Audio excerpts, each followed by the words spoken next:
My question is about the formation of Serbian municipalities in Kosovo. As we know, it is one of the agreements that was reached in Brussels between Kosovo and Serbia. But we have seen lately that the Kosovo government is hesitating to implement this agreement. Yesterday, the MVE for this dialogue between Kosovo and Serbia, Mr. Gabriel Escobar, has said that if the government of Kosovo does not implement this agreement, we'll see other forms to implement it. What is your view about this case, and what should Kosovo do? First of all, Mr. Escobar has given a very clear security guarantee for Kosovo, and that's very important. That was a very strong statement. So America stands 100% with Kosovo. That's so important. The second point is, and this should be now formalized, and it's time that America, the United States of America, allows the Republic of Kosovo to be an aspirant country for NATO. And this is very important for the long-term security of the Republic. And so this should be also from the side of the Kosovo authorities made very clear to America. If now everybody wants an association to be created and serious concessions in the internal distribution of administration, and then which actually I'm opposing, and it is a very heavy price for Kosovo to pay if America insists on this implementation. I will come to that in a second as well, why. But I think what the United States should do is to give Kosovo this opportunity, like other countries have as well.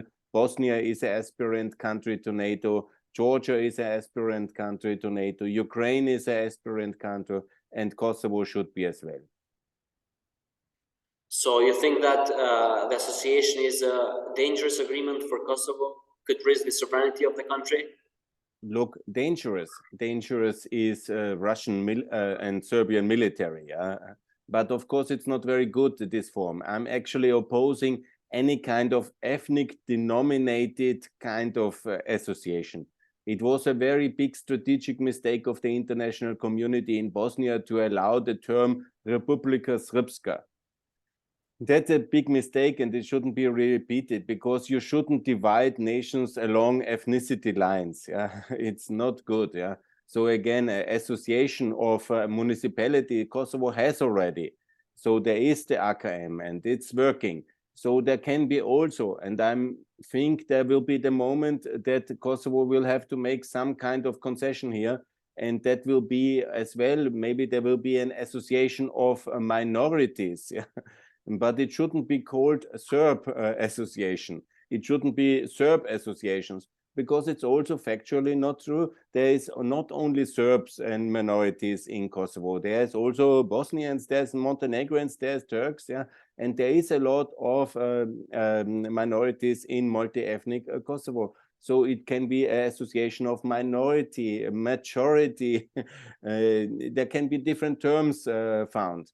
And it's possible to do that. And it's, I think Kosovo is a country with constitutional freedom, obviously, and they can form this association. That's not the end of Kosovo, to be very clear. Such an association can be formed, yeah, if it is also carefully devoted and decided what kind of rights such an association has, because it should in no way have a right over foreign policy decisions. What you see in Bosnia, and which is so really harming, is that the Republika Srpska, with the constitutional arrangements of Dayton, has basically a veto power over, for example, the recognition of Kosovo or NATO membership.